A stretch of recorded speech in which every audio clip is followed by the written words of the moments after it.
네, M7 기업 상황 함께 점검해 보도록 하겠습니다. 가장 먼저 출발할 기업 테슬라입니다.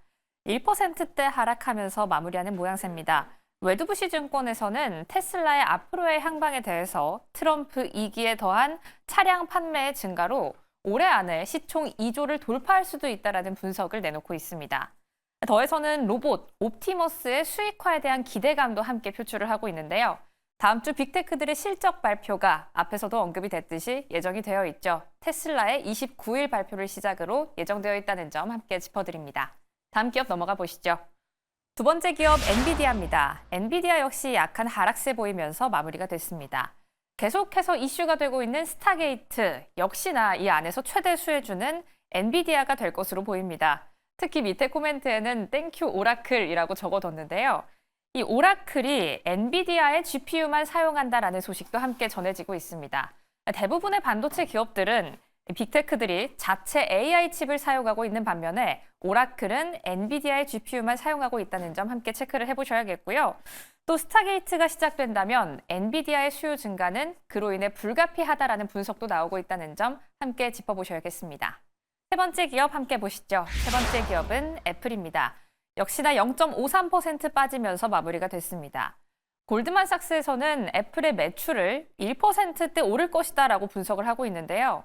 이게 전반적인 판매량 증가가 아니라 판매량보다 가격 인상이 조금 더 영향을 끼칠 것이다라는 분석 때문입니다.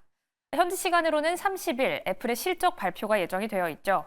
판매량 부진을 가격 인상이 상쇄했을 것뿐이다라고 분석을 하고 있는데 추가적으로는 영국의 반독점 경쟁 당국이 애플과 구글의 시장 지배력에 대해서 이제부터 조사에 착수하겠다라는 소식이 들려왔습니다.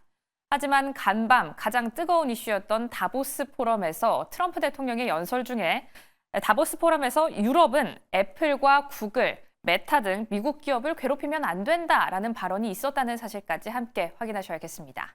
다음 기업 넘어가 보시죠. 네 번째 기업은 알파벳입니다. 0.64% 빠지면서 마무리가 됐습니다. 알파벳은 HTC 엔지니어와 엑셀 직접 자산을 인수한다라는 소식이 들려왔습니다. HTC가 뭘까요? 구글의 픽셀 휴대폰을 함께 제작에 참여했던 중국의 기업입니다. 2.5억 달러에 인수하겠다라고 밝혔지만 구체적인 규모는 아직까지 드러나지 않았는데요. 이번 인수를 통해서 XR 부분에 있어 개발을 가속화할 것이다라는 입장을 내놨습니다. 다음 기업 체크해 보시죠. 다음 기업은 마이크로소프트입니다. 다섯 번째 기업이고요. 역시나 약간 빠지면서 마무리가 됐습니다. 오늘 전반적으로 기술주들이 부진한 흐름을 보였는데 마이크로소프트에 있어서는 불화설을 한번 체크를 해보셔야겠습니다. 스타게이트에 있어서 인프라의 첫 사용자는 오픈 AI가 될 것으로 분석이 되고 있는데요. 이 오픈 AI와 마이크로소프트 간의 사이가 틀어진 것이 아니냐라는 분석이 나오고 있습니다. 마이크로소프트는 공식 블로그에 오픈 AI와 파트너십을 이어가고 스타게이트에 함께 참여하게 되어서 아주 좋은 소식이다, 영광이다라는 말을 남겼는데 그런 기조와는 반해서 스타게이트의 발표에 마이크로소프트의 CEO는 참석하지 않았습니다. 여기에 더해서 오픈 AI의 CEO 샘 울트먼도 마이크로소프트와의 파트너십은 여전히 중요하지만 더 많은 컴퓨팅이 필요하다라는 발언을 내놓기도 했는데요. 둘 사이의 이 관계가 어떻게 진전이 될지 함께 챙겨보셔야겠습니다. 다음 기업 체크해 보시죠. 여섯 번째 기업은 메타입니다. 1%대 상승불 켜면서 마감이 됐는데요. 메타에 있어서는 이 트럼프 대통령의 계정을 함께 주목해 보셔야겠습니다. 팔로우를 안 했는데도 불구하고 현재 인스타그램 사용자들의 팔로워 목록에는 이 트럼프 대통령의 계정 추천이 뜨고 있다고 하는데요. 이에 대해서 사용자들은 불만을 토로하고 있습니다. 하지만 메타 측에서는 미국에서 늘상 대통령 교체가 일어날 때 계정이 인계되기 때문에 어쩔 수 없이 발생하는 현상이다라고 이야기하고 있습니다. 다음 기업 체크해 보시죠. 일곱 번째 기업은 아마존입니다. 오늘의 마지막 기업이고요. 0.32% 빠지면서 마무리가 됐습니다. 인도 클라우드 부문에 있어서 인프라를 확장하는데 83억 원을 추가로 투자하기로 했습니다. 아마존은 앞서서 2030년까지 인도의 클라우드 인프라에 127억 달러를 투자하겠다라고 밝혔는데요. 이번 투자가 앞으로의 주가 향방에 어떤 영향을 줄지는 함께 짚어보셔야겠습니다. 이렇게 M7 기업 상황 함께 점검해봤습니다. 이제부터는 썬투자 송범선 실장과 이야기 나눠볼게요. 안녕하세요. 안녕하세요. 네, 반갑습니다. 오늘 금요일도 잘 부탁드립니다. 저희 앞서 보셨던 것처럼 M7 그리고 특히 기술주들이 약한 하락세를 보였는데요. 미증시 전반적인 마감 상황 짚어주시죠. 네, 기술주들이 좀 안 좋았던 부분이 있었고 상대적으로 좀 전통적인 그런 기업들은 괜찮은 흐름이었다. 좀 이렇게 말씀드리고요. 실업자 수가 좀 증가를 했습니다. 실업수당 청구 건수가 예상치보다 좀 상회를 하면서 실업자에 대한 부담감이 좀 있었다 이렇게 좀 판단을 하고요. 국채 금리는 어느 정도 좀 상승을 했습니다. 그래서 10년물 국채 금리가 4bp 올랐죠. 그래서 최근에 이제 좀 10년물이 막 5% 가까이 갔다가 4.8, 4.9까지 갔다가 좀 줄어드는 경향이 있었는데 다시 한번 조금 올랐다라는 소식이 있었고요. 다보스 포럼에서 관세 관련된 이야기들이 나왔고 어쨌든 이제 기술주들이 어느 정도 좀 눌렸다는 점 이런 점들이 좀 나타났다라는 측면이 있습니다. 그리고 미국 정부가 이제 ASML에다가 수출 통제 이런 점들을 가할 수 있다라는 관측이 나오면서 반도체 관련주들이 좀 어느 정도 미국 증시에서 눌림을 받았다. 종합적으로 이렇게 좀 판단하면 되겠습니다. 네, 전체적으로 다보스 포럼과 연관해서 짚어주셨는데요. 여기서 또 여러 가지 발언들이 나왔잖아요. 자세히는 또 다음 차례 때 짚어볼 텐데 우선 속보로 나온 소식 함께 점검을 해보겠습니다. 트럼프 대통령이 가상화폐 실무그룹을 신설하겠다라는 명령에 사인하면서 규제 완화가 또 주목이 되고 있어요. 이 취임 직후에는 철폐한다라고 하면서 약간 급등을 했다가 또 간밤에 약간 빠지다가 이 얘기가 들리면서 다시 오르고 있거든요. 이 부분 한번 짚어주시죠. 그러니까 이제 가상화폐 관련 투자를 하시는 분들은 굉장히 좀 실망스러웠던 것이 트럼프 대통령이 당선되기 전까지는 가상화폐, 가상자산의 왕국을 만들겠다 뭐 이렇게 말하다가 정작 취임을 하자마자 별로 말이 없었단 말이죠. 그러면서 행정명령을 78개나 했는데 그런 것들이 대부분 이제 바이든 전 대통령의 정책을 부정하는 반대로 가는 그런 것들만 있었던 거죠. 근데 이제 오늘 드디어 속보가 나왔습니다. 가상화폐의 실무 그룹을 신설 명령한다는 거니까 이 그룹을 만들어서 본격적으로 이 가상자산, 암호화폐들을 좀 띄울 수 있는 그런 것들을 개발하고 지원을 할 수 있는 그룹을 만들겠다는 거죠. 이에 따라서 좀 굉장히 좀 긍정적이다. 암호화폐 투자하시는 분들은 굉장히 긍정적이다 말씀드리고 이런 점들이 코인 시장 전반적으로 분위기가 좋아질 것으로 예상이 됩니다. 그래서 제가 어제 이제 코인베이스 이런 것도 좀 말씀드린 바가 있습니다만 그런 이제 코인에 대한 거래소, 코인을 이제 사고 파는 거래소들이 앞으로 좀 좋아질 것으로 예상되고 그렇기 때문에 여러분들이 이제 우리나라 같은 경우는 이제 곧 설날을 앞두고 있잖아요. 하지만 이제 미국 시장 같은 경우는 계속 꾸준히 열리다 보니까 이제 코인 관련된 거래소, 뭐 코인베이스라던가 뭐 기타 등등 많죠. 그런 코인 관련주에 좀 우리가 투자를 관심을 염두에 두는 것도 좋겠다 이렇게 말씀드리겠습니다. 네, 말씀을 해주신 것처럼 우리나라의 경우에는 긴 연휴가 예정이 되어 있지만 미국 시장은 쉬지 않죠. 이만큼 코인 관련주도 함께 주목해 보시면 좋을 것 같습니다. 또 간밤에는 양자 컴퓨팅 관련 종목들이 또 갑자기 빠지는 모습을 보여줬어요.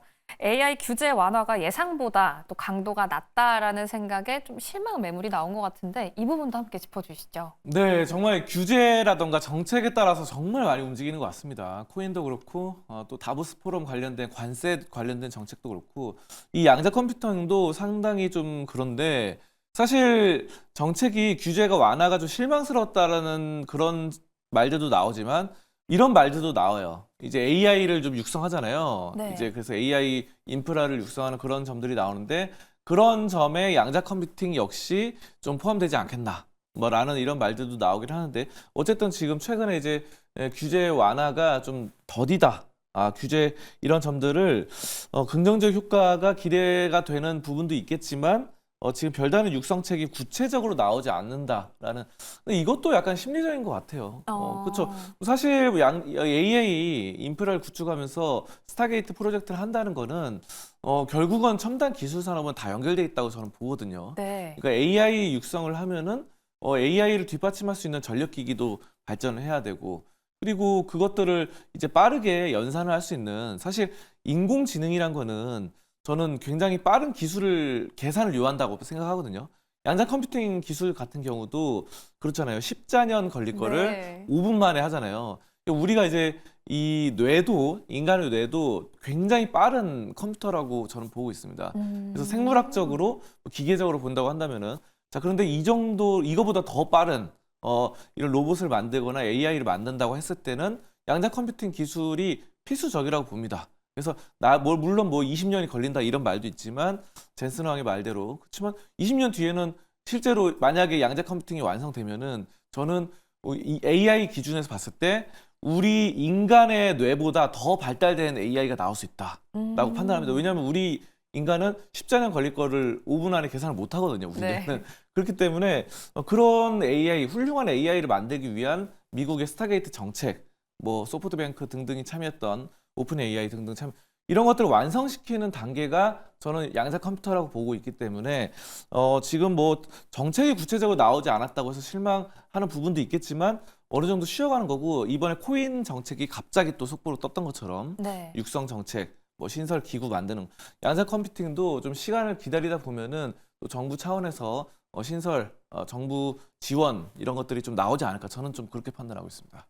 양자 컴퓨팅도 그러면 반특 테마가 아니라 계속해서 장기적으로 접근을 해봐야 되는 거네요. 네, 저는 그렇게 보고 있고 실제로 뭐 리게팅 컴퓨팅이라던가 이런 종목들은 좀 많이 좀 떨어지긴 했는데 뭐 아이온큐만 놓고 보면은 실제로 오늘 뭐 그렇게까지 급락을 한 거 아니에요. 네. 아이온큐 같은 경우는 2% 내외로 좀 하락을 했고 뭐 1.6% 이렇게 하락했기 때문에 사실 40달러선은 저는 안정적이라고 보거든요. 그래서 젠슨 황의 발언 있기 전에도 뭐 50달러에서 40달러 왔다 갔다 했습니다. 네, 그렇기 때문에 젠슨 황의 20년 발언 이후에 급락을 했지만 그 정도까지 어느 정도 회복했다는 측면 약간 쉬어가는 거고 육성 정책은 어느 순간 또 이번 코인 기구 신설처럼 나타날 수 있다는 점에서 저는 근데 다른 것들은 너무 변동이 심하다 보니까 네. 퀀텀 컴퓨팅이라던가 D-웨이브 퀀텀 뭐 리게팅 컴퓨팅 이런 것들은 막 30% 올라갔다가 40% 네. 떨어졌다 이런 종목보다는 아이온큐로 좀 어느 정도 좀 안정적으로 투자해 나가면서 하시는 게 좀 좋겠다 저는 이렇게 말씀드리겠습니다. 네, 장기적으로 접근을 할 때도 다른 종목들보다는 아이온큐 같은 좀 무겁게 움직이는 종목들 위주로 안정적으로 투자를 해보시면 더 좋을 것 같습니다. 그럼 이제부터는 기업별로 추세를 한번 짚어보도록 할게요. 미증시 안에서 우리가 지금 확인해봐야 할 특징적인 종목만 쏙쏙 뽑아서 차트를 통해서 만나보는 시간인데요. 오늘 첫 번째 기업은 어디로 출발을 해볼까요? 네, 모더나를 보도록 하겠습니다. 모더나요. 이 모더나 여러분들이 많이 아실 텐데 예전에 이제 코로나 관련 백신 네. 관련으로 굉장히 유명하죠. 근데 오늘 굉장히 좀 큰 시세가 나타났습니다. 10% 가량이 상승했는데 갑자기 이제 최근에는 이제 기술주들이 좋았었잖아요. 그러니까 첨단 기술주 뭐 AI라던가 뭐 이런 반도체 이런 것들 좋았는데 간밤의 특징은 반도체는 대부분 하락했고 ASML 그 네덜란드 기업을 좀 압박한다라는 측면에서 네. 자, 하지만 이 모더나 같은 이런 제약 바이오 기업들은 다시 한번 좀 꿈틀거리고 있다. 그래서 저는 바이오에 우리가 좀 다시 한번 관심을 기울여야 되지 않을까라고 생각하고요. JP 모건 헬스케어가 끝나고 바이오주들이 크게 반응이 없었습니다. 네. 그래서 하지만 오늘 같은 경우 시세가 나왔고 아스트라제네카 역시 어느 정도 상승으로 마감을 했거든요. 자, 모더나 같은 경우는 굉장히 큰 호재가 있습니다. 조류 독감, 백신 가속화를 위해서 정부의 지원을 받습니다. 무려 6억 달러의 지원을 받게 됩니다. 그래서 정부가 이 지금 조류 독감이 굉장히 심합니다. 그래서 조류 독감 관련 백신 그리고 팬데믹 관련 이런 것들을 인플루엔자 변종 mRNA 이런 것들을 좀 개발하고 있다는 건데 우리가 예전에 코로나 관련된 것들을 보면은 mRNA 뭐 이런 말들 많이 했잖아요. 네. 백신 관련해서. 근데 이제 이 모더나의 티커명이 mRNA입니다. 그래서 결국은 이제 많은 것들이 그런 백신 관련된 것들이 mRNA 모더나의 티커명으로부터 출발했다. 네. 우리가 이제 mRNA 관련 그런 것들이 굉장히 기술력이 좋다라는 걸 먼저 말씀드리고요. 지금 뭐 H5라든가 H7 이런 것들을 백신 관련해서 3단계 연구 준비를 이미 시작했습니다. 조류 독감 관련해서. 자, 그렇기 때문에 조류 독감이 여러분들 뭐 아시는 분들 아시겠지만 새에서 발생되는 거죠. 그러다 보니까 뭐 구체적으로 말씀드리면 닭이라던가 이런 거 있죠. 네. 오리라던가. 근데 우리가 이제 닭, 오리는 전 세계 사람들이 많이 먹는단 말이에요. 네. 식자재를 많이 먹는데 이 닭이 자꾸 죽으면 안 되잖아요. 치킨이라던가 이런 것들 많이 먹어야 되기 때문에 네. 그래서 이런 것들을 좀 해결을 해야 됩니다. 우리가 이제 우리나라는 지금 식량이 풍부하지만 전 세계적으로는 뭐 또 식량이 부족하고 뭐 기아로 힘들게 굶어 죽는 사람들이 많거든요, 실제로. 네. 가난한 국가들이나 뭐 사람들은. 그래서 이런 식량이라던가 이런 것들을 위해서라도 닭이나 오리를 지키기 위해서 조류 독감을 해결해야 된다라는 것들이 좀 나오고 있고, 이런 것들에 따라서 백신, 조류 독감 백신이 상당히 중요합니다. 그래서 모더나는 코로나 때부터 이런 확실한 이런 백신에 대한 기술력이 있다 보니까 상당히 좀 긍정적으로 판단되고, 지금 미국 내에서 조류 인플루엔자 관련해서 확진 사례가 67건이 되고 있는데 사망자도 좀 나타나고 있습니다. 그래서 이런 점들에 따라서 우리가 좀 기대를 해볼 수 있겠고, 모더나 차트를 보시면은 이거 많이 빠졌거든요. 사실 네. 최근에 저는 기대를 뭐 좀 할 수가 있었던 게 JP 모건 헬스케어 있었는데도 불구하고 뭐 그게 별로 반영이 안 됐었어요. 그래서 계속해서 좀 내림세가 나타나는 추세였는데, 이번 역시나 간밤 사이에 있었던 이런 정책 같은 것들, 정책이 이제 뭐 AI 육성도 있을 거고 하지만 코인 신설도 했지만 이렇게 바이오 쪽으로 육성을 하자는 말들이 나왔기 때문에 여기 보시면은 굉장히 좀 큰 장대 항목이 나왔습니다. 이런 장대 항목은 좀 상당히 좀 인상 깊다고 판단이 되어지고요. 지금 60일 이동평균선을 돌파를 목전에 두고 있습니다. 그래서 이런 점들이 모더나에 좀 새로운 도약이 꿈꿔지고, 뭐 이 종목도 그렇지만 아스트라제네카도 마찬가지고 다들 좀 올라가는 그런 경향이 나타났거든요. 그래서 아스트라제네카도 잠깐 좀 말씀드리면은 네. 이 종목 역시 뭐 큰 상승은 안 나타났어요. 근데 이제 0.05%인데 추세가 어느 정도 살아나는 이런 모습들이 좀 관측이 되죠. 그래서 우리가 이제 지금은 여러분들이 우리나라 사람들도 그렇고 많이 IonQ라던가 양자 컴퓨팅 또 AI 이쪽으로 좀 약간 너무 치우치는 경향이 있는데, 이 포트폴리오 배분을 좀 잘해가지고 바이오 쪽에도 좀 포트폴리오 한 20%는 좀 가져가자. 종합적으로 이렇게 말씀드리겠습니다. 네, 모더나 함께 짚어봤습니다. 간밤 또 10%가량 상승하면서 장대 양봉 나와줬고요. 기술력 뭐 역시나 탄탄하다라는 부분 짚어주셨고요. 또 조류 독감 해결의 필요성이 커지는 만큼 다시 한번 주목받고 있다. 아스트라제네카까지 함께 정리를 해봤습니다. 이렇게 모더나 만나봤고 다음 기업은 또 어디로 출발을 해볼까요? 네, CRH입니다. CRH요. 네, 이 종목은 뭐 계속해서 말이 나오는 가장 요즘 화두, 네. AI 인프라 이쪽 관련된 건데요. 스타게이트까지 출범을 하면서 사실상 오픈 AI라던가 소프트뱅크, 오라클 이 세 기업이 합작사를 했죠. 그래서 네. 대규모 투자를 하는데 뭐 물론 일론 머스크 같은 경우는 어느 정도 그들은 돈이 없지 않느냐 하면서 견제를 하긴 하지만 어쨌든 정부 차원의 정책이기 때문에 프로젝트이기 때문에 뭐 잘 될 것 같아요. 제가 봤을 때. 뭐이 실제로 돈이 없다고 하더라도 또 다른 기업들이 또 투자를 하고 하면서 AI 육성이 될 것 같습니다.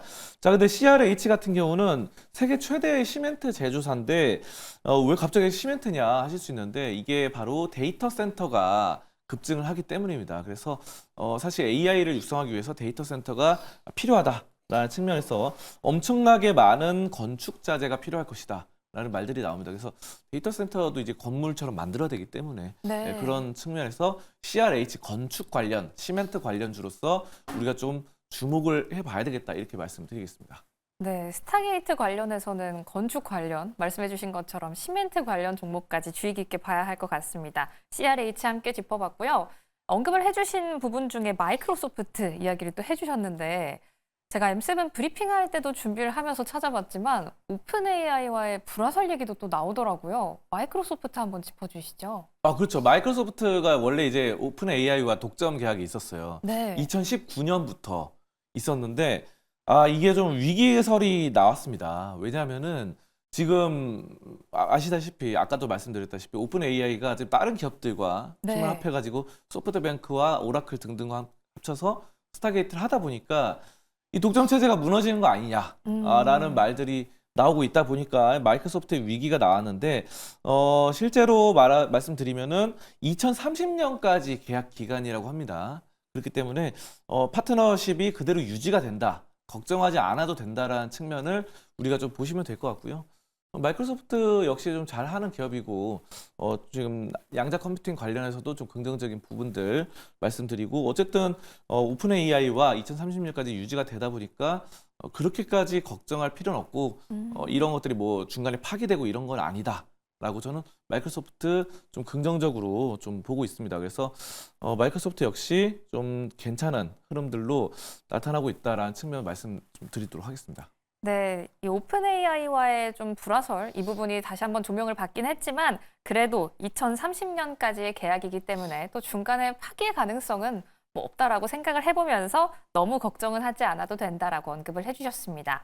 이렇게 전반적인 종목 다뤄봤는데요. 그 안에서 실장님이 관심 있게 보시는 종목이 있다면 어느 종목 한번 소개를 해주실까요? 저는 앞서서 말씀드렸던 것과는 정반대인 네. 식음료 펩시코를 보도록 하겠습니다. 네. 펩시코가 왜 관심 주면은 저는 원래 이제 식음료 사업이 굉장히 좀 안정적이라고 보고 있어요. 그래서 왜냐하면 기술주들은 사실 후발주자들이 확 올라와가지고 선두 점유율을 뺏어갈 확률이 굉장히 높습니다. 네. 그래서 이런 점들이 있는데 펩시코 같은 경우는 전 세계적으로 안정적인 펩시콜라 그 종목입니다. 우리나라에서도 많이 먹고 있고 전 세계적으로 아시아, 뭐 유럽 등등에 좀 잘 되고 있는 상황이다. 근데 간밤에 보면 나스닥이 좀 조정을 받았잖아요. 그래서 이런 점들이 좀 어느 정도 기술주들의 약간 눌림목이 나올 가능성도 있다라고 좀 판단을 하거든요. 그래서 우리가 포트폴리오 아까도 말씀드렸다시피 너무 기술주, 뭐 AI라던가 양자 컴퓨팅 이런 쪽으로만 하기보다는 어느 정도 아까 뭐 바이오 쪽도 보고 네. 또 이렇게 식음료, 펩시코 이런 것들도 보고 이런 식으로 좀 분산을 해서 투자를 하는 그런 좀 지혜가 필요하겠다라고 말씀드리고요. 펩시코가 이제 다른 것들도 합니다. 그래서 파스타 사업도 하고 쌀 관련된 그런 음식도 만들고 있고 콜라만 하는 것이 아니다 보니까 건강식품 이런 것들을 하고 있고 다양한 식음료로 좀 발전할 것이다. 저는 이렇게 좀 판단하고 추세도 어느 정도 지금 바닥권이라고 봐요. 그래서 계속해서 떨어지다가 이 종목 계속 떨어지다가 지금 추세가 20일 이동평균선을 이제 돌파합니다. 그래서 네. 이제 돌파하는 골든 크로스가 나왔다 보니까 이런 점들이 좀 굉장히 20일 이동평균선 상승으로 좀 유망하다 이렇게 좀 판단하고 있습니다. 네, 현 시점에서는 식음료 관련 부분도 함께 오히려 안정적일 수 있으니까요. 체크를 해보시는 게 좋을 것 같습니다. 포트폴리오 비중에 있어서 오늘은 약간 다양하게 구성을 해보는 게 도움이 될 것이다라는 말씀을 해주셨네요. 이렇게 뉴욕 증시 안에서 눈에 띄었던 종목만 쏙쏙 뽑아서 만나봤습니다. 지금까지 썬투자 송범선 실장과 함께했습니다. 감사합니다. 감사합니다.